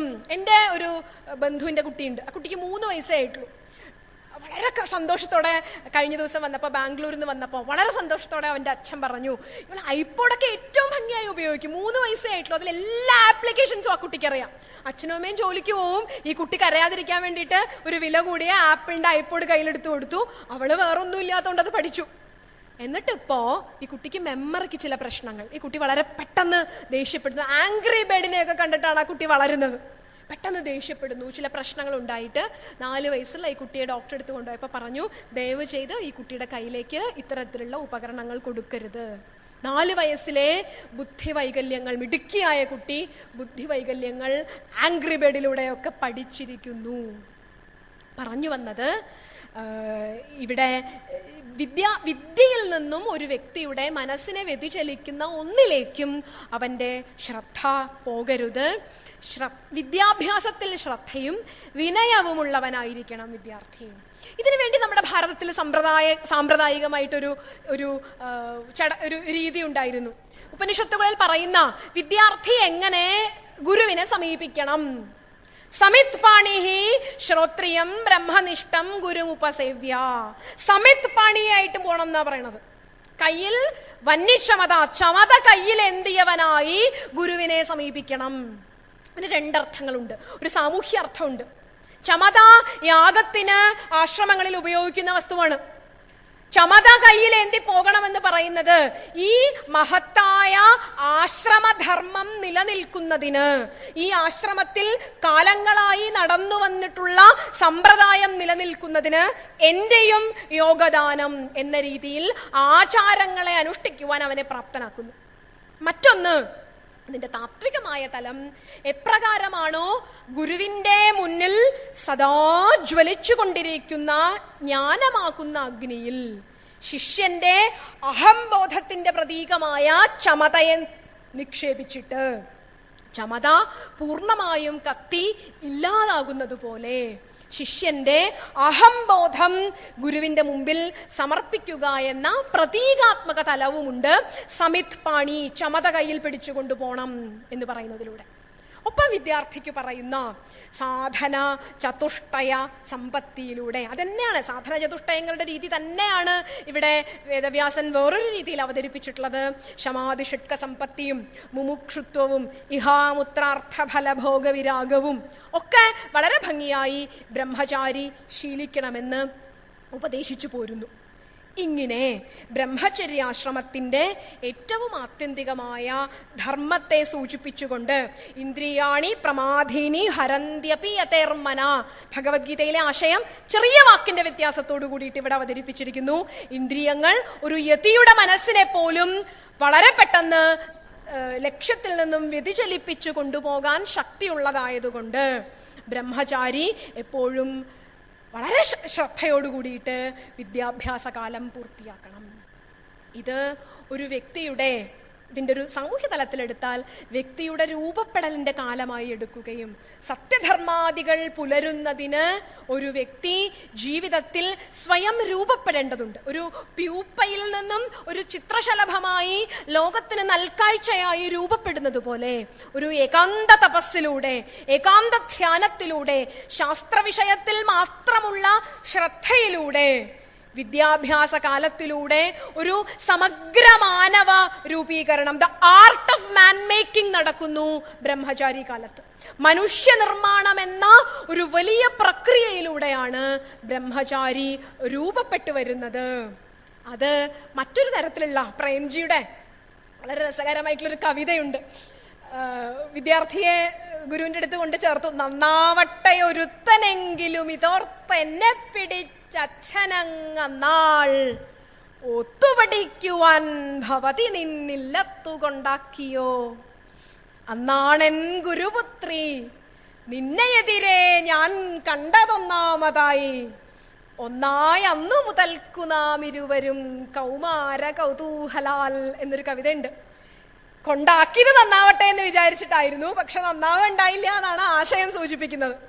അതായത് ഇവിടെ വളരെ വിസ്തരിച്ച് ഈ ഭാഗങ്ങളിലൂടെ മനനം ചെയ്തു പോയാൽ മനസ്സിലാവും, ഈ വിഷയങ്ങളുമായിട്ടുള്ള ബന്ധം പരമാവധി കുറയ്ക്കണം. എണ്ണ തേച്ചുകുളി, സ്ത്രീകളുമായിട്ട് സംസാരിക്കാൻ പോലും പാടില്ല എന്നൊക്കെ പറയുന്നുണ്ട്. അങ്ങനെ വളരെ നിഷ്കർഷയോടുകൂടി ഗുരുകുലത്തിൽ ചിട്ട വയ്ക്കാൻ കാരണം നന്നാവട്ടെ എന്ന് കരുതി കൊണ്ടുവിടുന്ന പലരും കൗമാര കൗതൂഹലങ്ങൾ നിറഞ്ഞ ഈ വിദ്യാർത്ഥി കാലത്ത് വളരെ ചിട്ടയോടുകൂടിയിട്ട് ഇന്ദ്രിയങ്ങൾ യതിയുടെ മനസ്സിനെ പോലും ചലിപ്പിക്കുവാൻ ശക്തിയുള്ളവയാണ് എന്ന് തിരിച്ചറിഞ്ഞുകൊണ്ട് ശക്തമായ രൂപപ്പെടൽ നടന്നു കഴിഞ്ഞാലേ അടുത്ത ഘട്ടത്തിൽ ഗൃഹസ്ഥാശ്രമത്തിലേക്ക് പ്രവേശിക്കാൻ സാധിക്കുകയുള്ളൂ. സ്വാമിജി ഇവിടെ ഗൃഹസ്ഥാശ്രമം, മുമ്പ് സംസാരിച്ച അധ്യാത്മാനന്ദ സ്വാമി ഗൃഹസ്ഥാശ്രമത്തെക്കുറിച്ച് വളരെ ഒറ്റ വാക്കിൽ സൂചിപ്പിച്ചു പോയി. ആശ്രമങ്ങളിൽ ഏറ്റവും ശ്രേഷ്ഠമായ, ഏറ്റവും സാമൂഹ്യ ഉത്തരവാദിത്തമുള്ള ധർമ്മമാണ് ഗൃഹസ്ഥ ആശ്രമ ധർമ്മം. ഇപ്രകാരം വിദ്യ അഭ്യസിക്കുന്ന വിദ്യാർത്ഥി ഉപനിഷത്തുകളുടെ ഒരു വിദ്യാർത്ഥിക്കുള്ള കോൺവൊക്കേഷനിൽ പറയുന്നത് പോലെ, ഇനി നീ ശാസ്ത്രത്തിൽ നിന്നും ആചാര്യനിൽ നിന്നും വ്യതിചലിക്കരുത്, ശാസ്ത്ര പഠനം മുടക്കരുത്, ധർമാചരണം, സത്യം വദ ധർമ്മം ചര എന്ന ഒരു ഉപനിഷത്ത് കോൺവൊക്കേഷൻ ഉണ്ട്. അതുപോലെ വിദ്യാർത്ഥിയെ പറഞ്ഞു വിടുകയാണ്, ഇനി നീ ലോക ജീവിതത്തിലേക്കാണ് ഇറങ്ങുന്നത്. ഈ ബ്രഹ്മചര്യ ജീവിതത്തിന്റെ സുരക്ഷിതത്വം നിനക്ക് കിട്ടിക്കൊള്ളണം എന്നില്ല.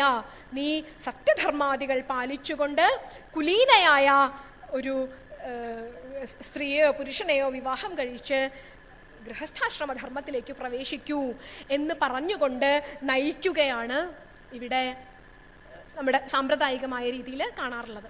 നമുക്കറിയാം, ഒരു സമൂഹത്തിന്റെ മുഴുവനും ബ്രഹ്മചാരിയുടെ ഉത്തരവാദിത്തം ഗൃഹസ്ഥനാണ്, വാനപ്രസ്ഥന്റെ ഉത്തരവാദിത്തം ഗൃഹസ്ഥനാണ്, വീട്ടിലുള്ള മുതിർന്നവരുടെ ഉത്തരവാദിത്തം ഗൃഹസ്ഥനാണ്. ഇനി സമൂഹത്തിന്റെ മുഴുവൻ സ്വത്തായ സന്യാസിമാരെ സംരക്ഷിക്കേണ്ട, അവരെ പൂജിച്ച് സംരക്ഷിക്കേണ്ട, ഇതിൽ ഗൃഹസ്ഥാശ്രമധർമ്മം പറയുമ്പോൾ ഏറ്റവും ആദ്യമായി പറയുന്നത് ആചാര്യന്മാരെ വാസുദേവനിൽ സമർപ്പിക്കുന്നു, വാസുദേവനെ പൂജിക്കുന്നു എന്ന ബോധത്തോടുകൂടി യതിമാരെ പൂജിക്കണം എന്നാണ്.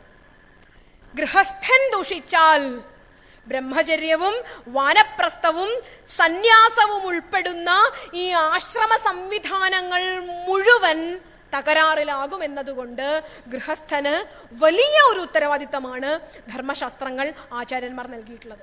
ഗൃഹസ്ഥൻ ദുഷിച്ചാൽ, ഗൃഹസ്ഥൻ അധാർമികനായാൽ അത് സന്യാസി ധർമ്മത്തെ വരെ ബാധിക്കും.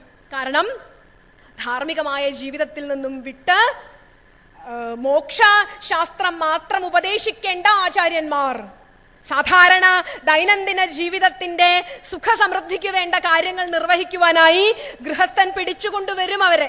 നമ്മൾ പലപ്പോഴും കാണുന്നുണ്ട് നമ്മുടെ ആശ്രമങ്ങളിലൊക്കെ ഗൃഹസ്ഥന്മാരുടെ താല്പര്യങ്ങൾക്കനുസരിച്ച്, ഗൃഹസ്ഥന്മാരുടെ ഇഷ്ടങ്ങൾക്കനുസരിച്ച് വളരെ ഭൗതികമായ കാര്യങ്ങൾ പോലും നിർവഹിച്ചു കൊടുക്കുവാൻ സന്യാസാശ്രമത്തിന്റെ ഉന്നതങ്ങളിൽ നിന്ന് പോലും ആചാര്യന്മാരെ തിരിച്ചു പിടിച്ചു കൊണ്ടുവരും ഗൃഹസ്ഥന്മാർ എന്നുള്ളതുകൊണ്ട് സന്യാസാശ്രമത്തിന്റെ വരെ പൂർണ്ണതയ്ക്ക് ഗൃഹസ്ഥന്റെ ധർമ്മനിർവഹണം, ഗൃഹസ്ഥാശ്രമിയുടെ ധർമ്മനിർവഹണം ഏറ്റവും അത്യന്താപേക്ഷിതമാണ് എന്ന് പറയുന്നു. ഇവിടെ ഭാഗവതത്തിന്റെ ഏറ്റവും മുഖ്യമായ കാതൽ, ഗൃഹസ്ഥാശ്രമ ധർമ്മത്തിന്റെ ആത്യന്തികമായ കാതൽ ഊന്നി നിൽക്കുന്നത് പഞ്ചമഹായജ്ഞങ്ങളിലാണെങ്കിലും, നമുക്കത് വിസ്തരിച്ച് പറയാൻ നേരമുണ്ടോയെന്ന് അറിഞ്ഞുകൂടാ, പഞ്ചമഹായജ്ഞങ്ങളിലാണെങ്കിലും ഇവിടെ അതിൻ്റെ ഒരു പാരന്തികങ്ങളിലൂടെ കടന്നുപോയാൽ ആചാര്യൻ സൂചിപ്പിക്കുന്നത് നിർമ്മമതയാണ് ഗൃഹസ്ഥൻ ശീലിക്കേണ്ട ഏറ്റവും വലിയ ലക്ഷ്യം. ഭഗവാനിൽ സമർപ്പിച്ചുകൊണ്ട്, നമുക്കറിയാം ആശയങ്ങളെ, വലിയ ഉദാത്തമായ ആശയങ്ങളെ മുഴുവൻ ഭക്തിരസത്തിന്റെ മാധുര്യത്തിലാണ് ഭാഗവതം നമുക്ക് പറഞ്ഞു തന്നിട്ടുള്ളത്. അപ്പോ വാസുദേവനിൽ സമർപ്പിച്ചുകൊണ്ട് ഭഗവാനുള്ള പൂജ നിർവഹിക്കുന്നു എന്ന ബോധ്യത്തോടു കൂടിയിട്ട് ഭഗവത് ഭക്തി വർദ്ധിപ്പിക്കാൻ വേണ്ടിയിട്ട് ഗൃഹസ്ഥൻ തൻ്റെ ധർമാചരണങ്ങൾ നിർവഹിക്കണം. ഭാഗവതോത്തമനെ പറ്റി ശ്രീമദ് ഭാഗവതം ഏകാദശത്തിൽ പറയുമ്പോൾ വളരെ ആർദ്രതയോടെ നമ്മൾ കേൾക്കാറുണ്ട്. സർവഭൂതേഷു യപ്പശ്യേത് ഭഗവത് ഭാവമാത്മനഃ. പ്രപഞ്ചത്തിലെ സമസ്ത ജീവരാശികളിലും, പ്രപഞ്ചത്തിലെ ഓരോ ജീവജാലങ്ങളിലും ഭഗവത് ഭാവം കണ്ടുകൊണ്ട് എൻ്റെ ഈശ്വരനുള്ള ആരാധനയാണ്, എൻ്റെ ഈശ്വരനുള്ള അർച്ചനയാണ് എന്ന ഭാവത്തോടുകൂടി സമസ്ത ജീവരാശികളെയും ക്ഷേത്രത്തിൽ പ്രദക്ഷിണം വെച്ച് പുറത്തു വരുമ്പോ ക്ഷേത്രത്തിന് മുമ്പിൽ നിന്നുകൊണ്ട് ഇന്നൊരു നേരത്തെ ഭക്ഷണം കഴിച്ചിട്ടില്ല, എന്തെങ്കിലും തരണേ എന്ന് പറയുന്ന ഒരു യാചകനോട് പരുഷമായി പെരുമാറുന്ന ക്ഷേത്ര ഭക്തിയോ, അതോ ഞാൻ കഴിഞ്ഞ 2 വർഷം മുമ്പ് വൃന്ദാവനത്തിൽ പോയപ്പോൾ നമ്മളൊരു ആശ്രമത്തിൽ പോകാനിടയായി. അവിടെ ആ ആശ്രമത്തിൽ ഏറ്റവും ഒരു മുൻ ഗൃഹസ്ഥനായിരുന്ന ആള്, അദ്ദേഹം വലിയ ഉദ്യോഗസ്ഥനായിരുന്ന ആള് നടത്തുന്ന ഒരു ആശ്രമമാണ്. ആ ആശ്രമത്തിൽ ഏറ്റവും കണ്ണ് നനയിച്ച രംഗം, അവിടെ ഒരു വലിയ ഗോശാലയുണ്ട്.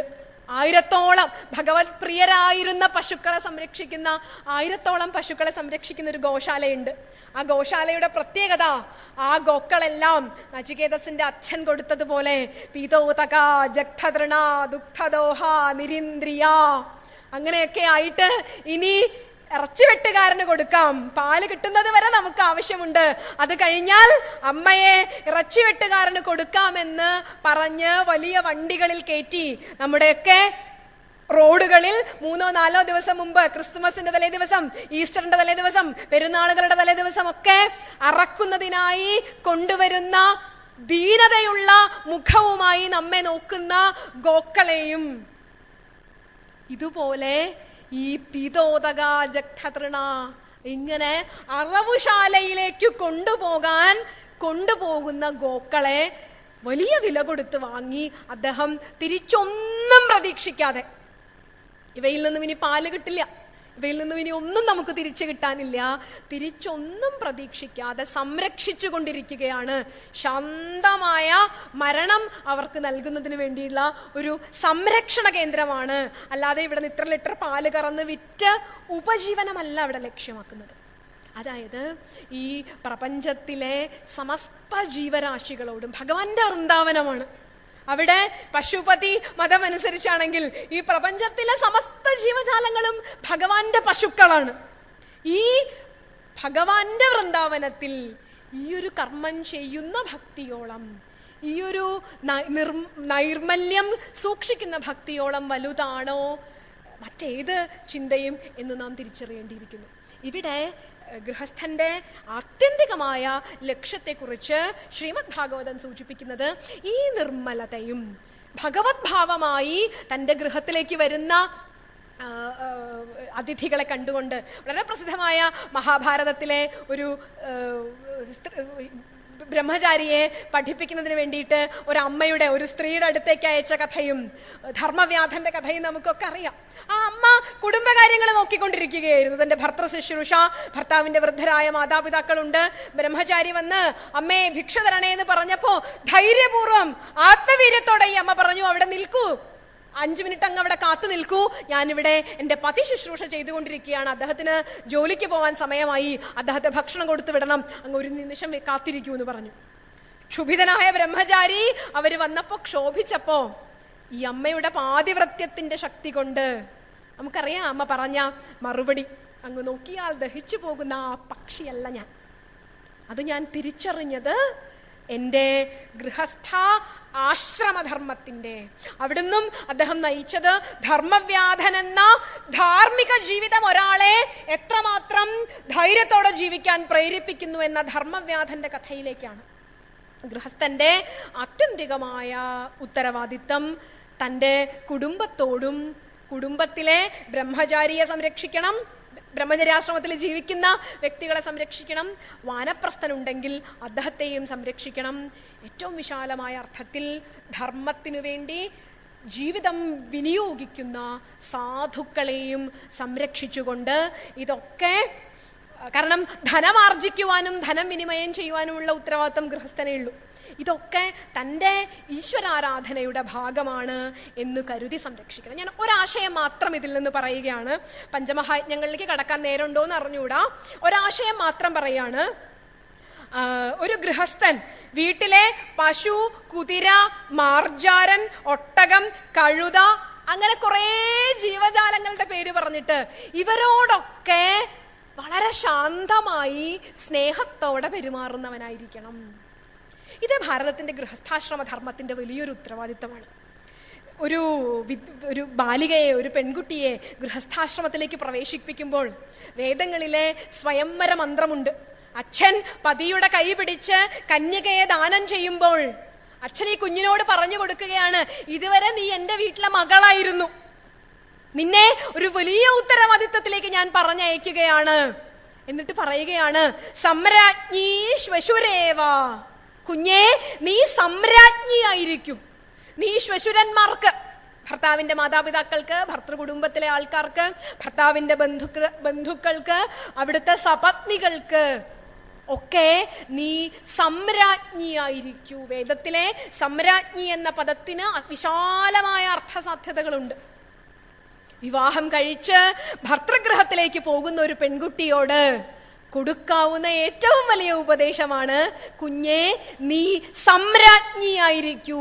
സമ്രാജ്ഞി എന്നാൽ രഞ്ജിപ്പിക്കുന്നവൾ എന്നാണ്. ഈ കുടുംബത്തിലെ എല്ലാവരെയും രഞ്ജിപ്പിച്ചു കൊണ്ടുപോകുന്നവളാകൂ നീ. ഈ കുടുംബത്തിൽ നീ ചെന്ന കലഹവും വിദ്വേഷവും ഒക്കെ വിതയ്ക്കാതെ ഈ കുടുംബത്തിലെ എല്ലാവരെയും രഞ്ജിപ്പിക്കുന്നവളായി തീരട്ടെ നീ. അവിടുത്തെ പശുപക്ഷികൾക്ക് പോലും നിന്റെ സാന്നിധ്യം സന്തോഷമായി തീരട്ടെ. അഘോര ചക്ഷുഹു അപതിഘ്നേ, കുഞ്ഞേ നീ അഘോര ചക്ഷുസായിരിക്കും. നിന്റെ കണ്ണുകളിൽ ക്രൂരതയില്ലാതിരിക്കട്ടെ, നിന്റെ കണ്ണുകളിൽ ഘോരതയില്ലാതിരിക്കട്ടെ, നീ അഘോര ചക്ഷുസാവൂ. ഈ അഘോര ചക്ഷുസ് വളരെ രസകരമായിട്ടുള്ളൊരു, വളരെ സാധ്യതയുള്ള ഒരു പ്രയോഗമാണ്. ഈ കണ്ണുകളിലെ ശാന്തതയും നന്മയുമാണ് അവളുടെ മനസ്സിനെ പ്രതിനിധീകരിക്കുന്നത്. ഒരു വീട്ടിലേക്ക് പത്നിയായി, വീട്ടമ്മയായി, മരുമകളായി കയറി ചെല്ലുന്ന ഒരു പെൺകുട്ടി, അവൾ അഘോര ചക്ഷുസായിരിക്കട്ടെ. അവളുടെ കണ്ണിൽ എപ്പോഴും നൈർമല്യവും ശാന്തിയും ഉണ്ടാവട്ടെ.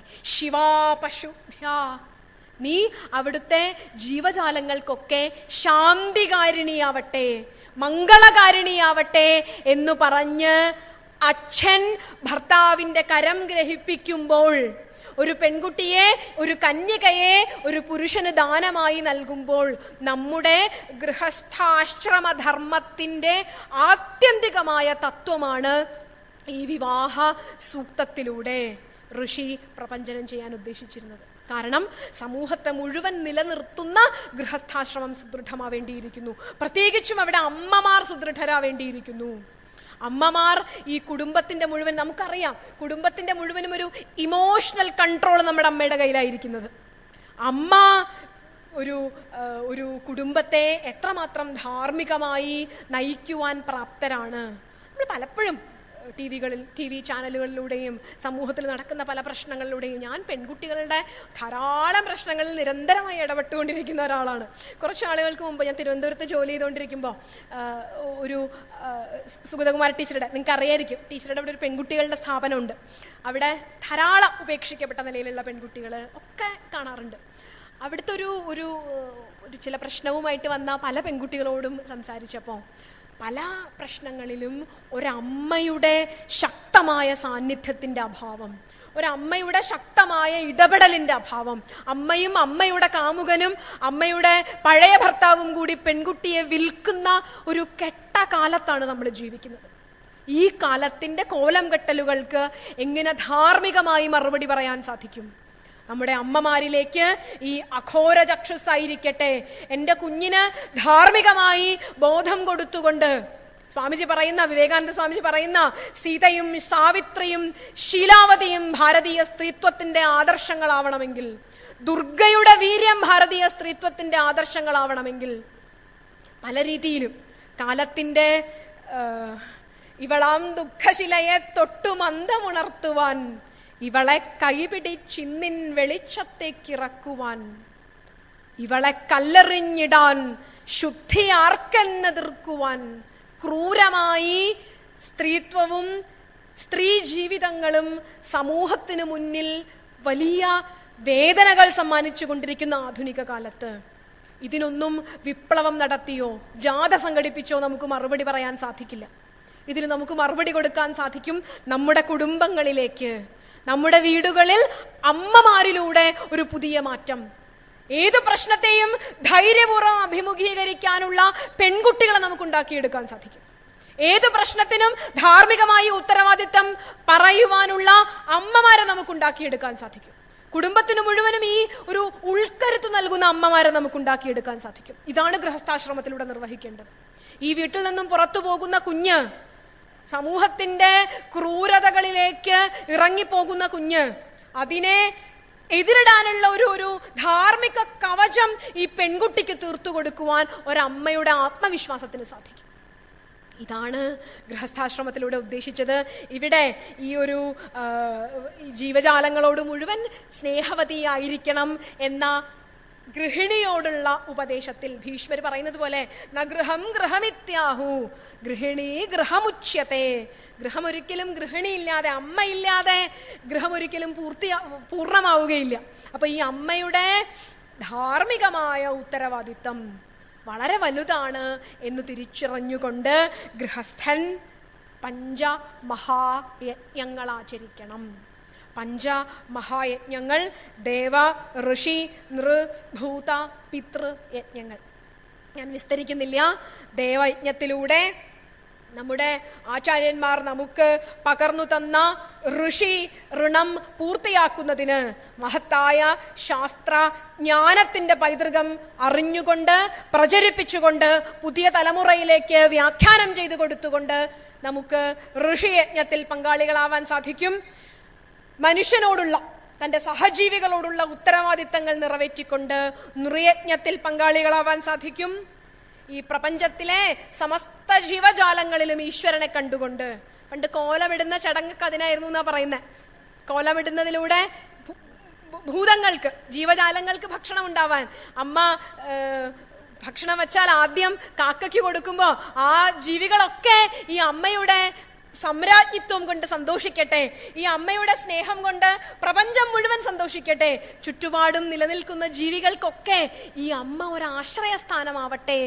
ക്രമേണ ഈ കുടുംബം ഈ പിതൃ യജ്ഞത്തിലൂടെ, തൻ്റെ ഗൃഹത്തിലുള്ള മുതിർന്നവരോട് ചെയ്യുന്ന, പിതൃക്കളോട് ചെയ്യുന്ന യജ്ഞത്തിലൂടെയൊക്കെ ക്രമേണ ഒരു വാനപ്രസ്ഥാശ്രമത്തിലേക്കുള്ള മാനസികമായ പരിപക്വത നേടുകയാണ് ഗൃഹസ്ഥാശ്രമധർമ്മത്തിലൂടെ. ഗൃഹസ്ഥാശ്രമിക്ക് ഈ സാമൂഹ്യ ഉത്തരവാദിത്തം, സമൂഹത്തോട് തൻ്റെ ചുറ്റുപാടുമുള്ളവരോടുള്ള ഉത്തരവാദിത്തം വളരെ വലുതാണ്.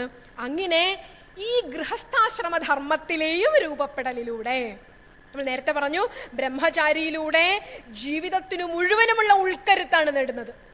ഗൃഹസ്ഥാശ്രമത്തിലൂടെ ക്രമേണ ആഗ്രഹങ്ങളും മോഹങ്ങളും ക്രമേണ അടങ്ങി ഈ സാമ്രാജ്ഞിത്വവും സ്നേഹവും വാത്സല്യവും ഈ സമൂഹത്തെ മുഴുവൻ സംരക്ഷിക്കുവാനുള്ള ധാർമ്മിക ഉത്തരവാദിത്വവും ഒക്കെ ഏറ്റെടുത്ത് ക്രമേണ പക്വത നേടിയ, മാനസികമായ സംശുദ്ധി നേടിയ ഗൃഹസ്ഥനാണ് വാനപ്രസ്ഥത്തിലേക്ക് പോകുന്നത്. നമ്മൾ ആദ്യം സൂചിപ്പിച്ചു, സമൂഹത്തിലെ ഒരു വിഭാഗം ജനങ്ങളും ഈ ധാർമ്മിക പദ്ധതിയിൽ നിന്നും അടർന്നു പോകരുത് എന്ന ഉദ്ദേശത്തിലാണ് ഇവിടെ വാനപ്രസ്ഥ ആശ്രമാദികളെ ആചാര്യന്മാർ, ബ്രഹ്മചര്യ ആശ്രമാദികളെ ആചാര്യന്മാർ നമുക്ക് പറഞ്ഞു വന്നിട്ടുള്ളത്. അപ്പോൾ സമൂഹത്തിന്റെ ഒരു ഉദാരതയില്ലാത്ത സമൂഹം ഉണ്ടാവരുത്. ലോക ജീവിതത്തോട് മൃദു സമീപനം കാണിക്കുന്ന, ലോകത്ത് എന്തൊക്കെ പ്രശ്നങ്ങൾ നടന്നാലും, ലോകം മുഴുവനും ഏതൊക്കെ രീതിയിൽ ദുഃഖിച്ചാലും ഞാനും എൻ്റെ കുടുംബവും സുഖമായിരിക്കണം എന്ന മൃദു സമീപനമുള്ള ഒരു സമൂഹം, ഉദാരതയില്ലാത്ത വീക്ഷണമുള്ള ഒരു സമൂഹം ചരിത്രത്തിന്റെ അഴുക്കുചാലിൽ തള്ളപ്പെടുമെന്നുള്ളത് കൊണ്ട് നമ്മൾ കാണുന്നുണ്ട്.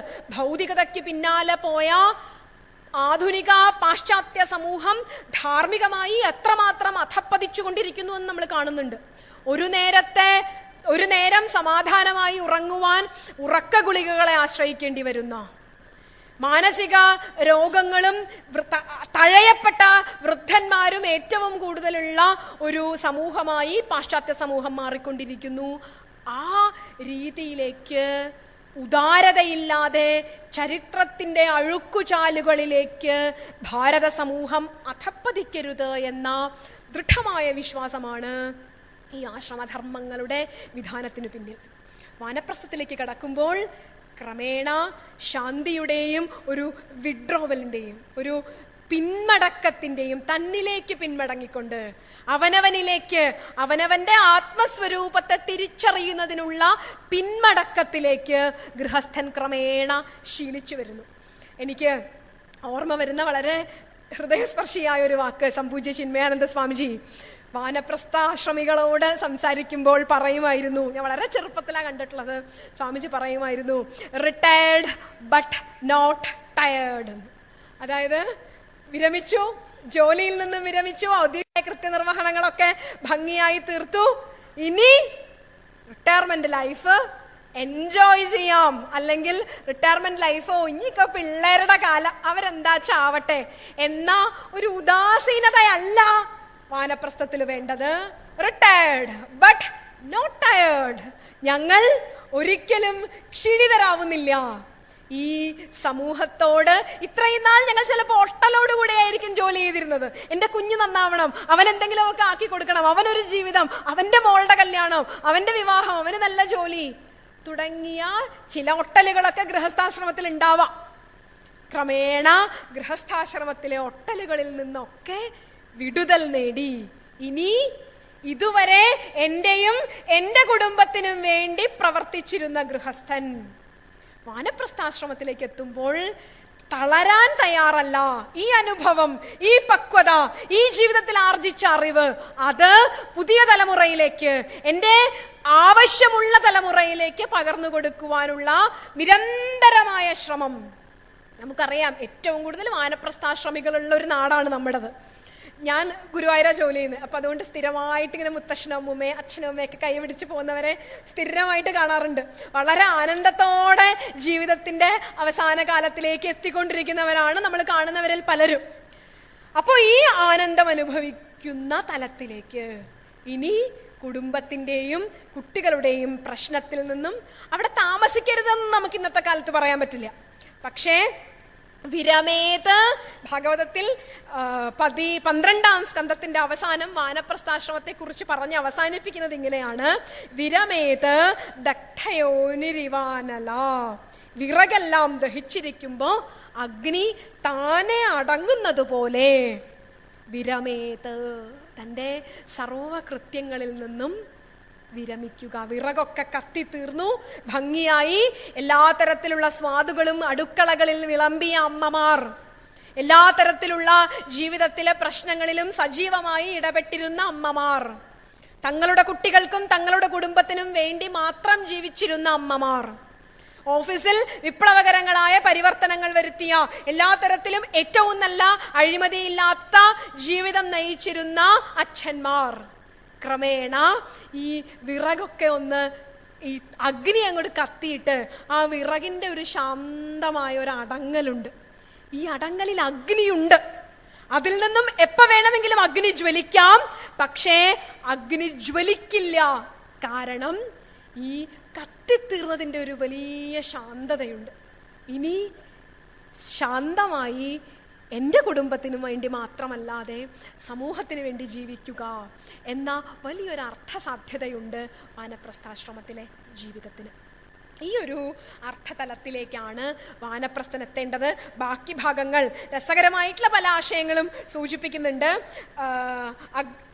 നമ്മൾ വാനപ്രസ്ഥത്തിന്റെ ഭാഗമായിട്ട് അഗ്നിഹോത്രാദികൾ നിർവഹിക്കുന്നതിന് വേണ്ടിയിട്ടോ അതിനു വേണ്ടി മാത്രം ഒരു വാസസ്ഥാനം, അഗ്നി സംരക്ഷിക്കാൻ വേണ്ടിയിട്ട് മാത്രം ഒരു വാസസ്ഥാനം ഒരുക്കിക്കൊണ്ട് തൻ്റെ ശരീരത്തെ പഞ്ചഭൂതങ്ങളിൽ ലയിപ്പിക്കാൻ വേണ്ടിയിട്ട് ഒരു സ്വന്തമായി വാസസ്ഥാനം ആഗ്രഹിക്കാതെ തൻ്റെ ജീവിതം സമൂഹത്തിന് ഉപകാരമാവണേ എന്ന് കരുതിക്കൊണ്ട്, നമുക്കറിയാം ഭാരതത്തിലെ ഒരു പാരമ്പര്യവും അതായിരുന്നു. മഹാഭാരത യുദ്ധത്തിന് ശേഷം കുന്തിയും ഗാന്ധാരിയും ധൃതരാഷ്ട്രരും കൂടി എല്ലാ സ്വത്തും സമ്പത്തും പിടിച്ചടക്കിയ രാജ്യവും, കുന്തിയുടെ മക്കൾ അമ്മയുടെ പാദങ്ങളിൽ അടിയറവ് വച്ച മഹാരാജ്യവും ഉപേക്ഷിച്ചിട്ട് നിസ്സംഗയായി ഈ അഗ്നി കെട്ടടങ്ങിയ മഹാഭാരത യുദ്ധം കെട്ടടങ്ങിയ മനസ്സുമായി ഈ അമ്മ കൊട്ടാരം വിട്ട് വാനപ്രസ്ഥാശ്രമത്തിലേക്ക് നിസ്സംഗയായി ഒന്നും സ്വീകരിക്കാതെ വാനപ്രസ്ഥാശ്രമത്തിലേക്ക് പോവുകയായിരുന്നു.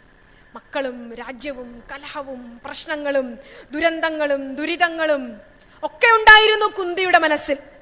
നമ്മുടെ ഇന്നത്തെ അമ്മമാരുടെയും അച്ഛന്മാരുടെയും മനസ്സിൽ വലിയൊരു മഹാഭാരത യുദ്ധം നടക്കുന്നില്ലെങ്കിലും നിസ്സാരങ്ങളായ പല പ്രശ്നങ്ങളെ ചൊല്ലിയും ആകുലതയും അലോസരങ്ങളും ദുഃഖവും ഒറ്റപ്പെടലുകളും ഞാൻ പറയുന്നതൊന്നും നടക്കുന്നില്ലല്ലോ എന്നുള്ള വേദനകളും ഒക്കെയായി ജീവിക്കുമ്പോൾ അവിടുന്ന് നോട്ട് ടയർഡ്, മനസ്സ് തളരാതെ ഒരു വിരമിക്കൽ, കാട്ടിലേക്കല്ല ലോകത്തിന്റെ വിശാലമായ ജീവിതത്തിലേക്ക്.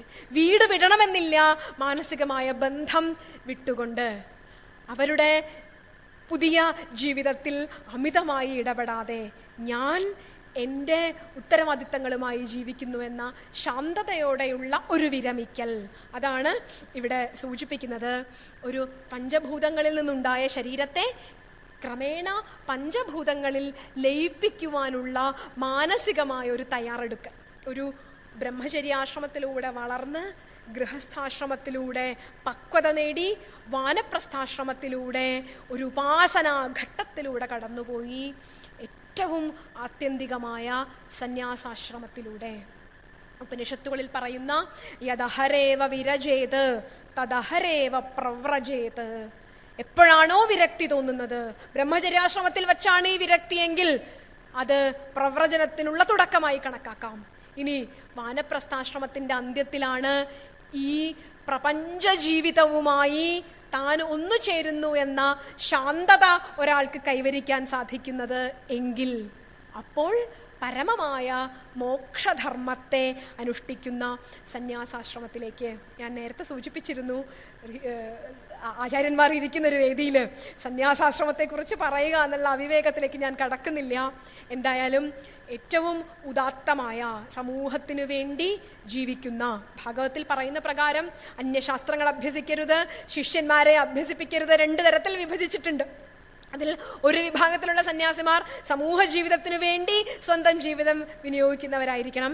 മറ്റൊരു വിഭാഗത്തിലുള്ള സിദ്ധന്മാരായ സന്യാസിമാർ ഒരേ ലക്ഷ്യത്തിനു വേണ്ടിയിട്ട് ഈ അരതിർജന സംസതി എന്ന് ഭഗവത്ഗീതയിൽ പറയുന്നത് പോലെ ജനങ്ങളിൽ നിന്നും മാറി ഏകാന്ത ജീവിതം നയിച്ച് ജീവിതത്തിൻ്റെ ലക്ഷ്യത്തിലേക്ക് എത്തണം.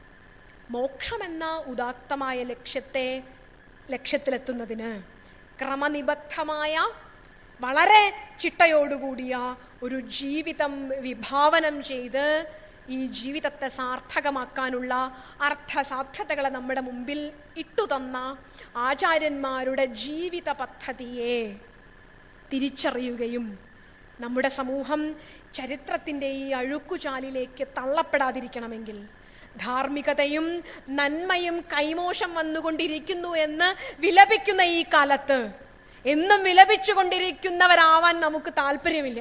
ഞങ്ങൾക്കത് കിട്ടുന്നില്ലേ, ഇത് കിട്ടുന്നില്ലേ എന്നുള്ള ഈ വിലാപങ്ങൾ ശ്രദ്ധിക്കപ്പെടില്ല അവരിടത്തു നിന്നും. മറിച്ച് എങ്ങനെ നമുക്ക് ക്രിയാത്മകമായി ഈ പ്രശ്നത്തെ അഭിമുഖീകരിക്കാം. കാലം കെട്ടതാണെന്ന് പറയുമ്പോഴും എൻ്റെ കയ്യിൽ ഞാൻ കത്തിച്ചു വച്ച ധാർമ്മിക ജീവിതത്തിന്റെ ഈ കൈത്തിരി, നമ്മുടെ ശാസ്ത്ര പാരമ്പര്യത്തിന്റെ, ഋഷി പാരമ്പര്യത്തിന്റെ ഈ കൈത്തിരി സമൂഹത്തിന് പ്രയോജനകരമായ രീതിയിൽ എങ്ങനെ വിനിയോഗിക്കാം എന്ന തിരിച്ചറിവാണ് ആശ്രമധർമ്മത്തിലൂടെയുള്ള ഈ യാത്ര നമുക്ക് ഈ യാത്രയിലൂടെ നാം എത്തിച്ചേരുന്നത്. ലക്ഷ്യം ഏറ്റവും ഉദാത്തമാണ്. അതിലെ ഓരോ മാർഗവും, അതിലേക്കുള്ള ഓരോ മാർഗവും, ഓരോ കാൽവയ്പും ഏറ്റവും സുന്ദരവുമാണ്. ഈ വേദാന്ത ചിന്ത, അദ്വൈത ചിന്ത ജീവിതത്തോട് തിരിഞ്ഞു നിൽക്കാനല്ല, മറിച്ച് എല്ലാ അർത്ഥത്തിലും ജീവിതത്തിൻ്റെ എല്ലാ സാധ്യതകളും ഉൾക്കൊണ്ടുകൊണ്ട് ആർജവത്തോടെ ജീവിക്കുവാനാണ് പ്രേരിപ്പിക്കുന്നത് എന്ന ആശയം മാത്രം സജ്ജനങ്ങളായ ആചാര്യന്മാരുടെ, എല്ലാ അച്ഛനമ്മമാരുടെയും സുഹൃത്തുക്കളുടെയും ചിന്തയ്ക്ക് മുന്നിൽ അവതരിപ്പിച്ചുകൊണ്ട് ഇത്രയും ധന്യമായ ഒരു വേദിയിൽ, ആചാര്യന്മാരൊക്കെ ഉള്ള ഒരു വേദിയിൽ ഏതാനും ചില ചിന്തകൾ പങ്കുവയ്ക്കാൻ സാധിച്ചതിലുള്ള അങ്ങറ്റത്തെ സന്തോഷവും അറിയിച്ചുകൊണ്ട് ഭഗവത് പാദങ്ങളിൽ വാക്കുകൾ സമർപ്പിക്കുകയാണ്. നമസ്കാരം.